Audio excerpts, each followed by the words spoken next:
রবি ঠাকুর।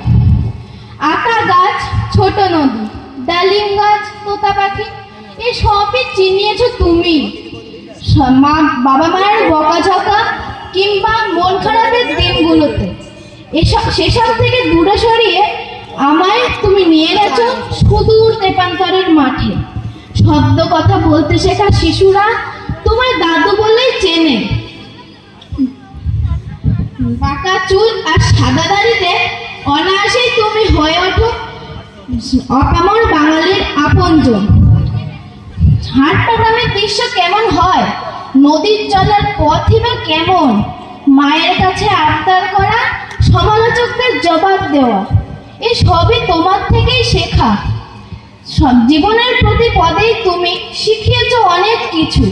তাই তোমার মতো করেই বলি, হে কবি, তোমায় প্রণাম, তোমায় প্রণাম, তোমায় প্রণাম শতবার। নমস্কার।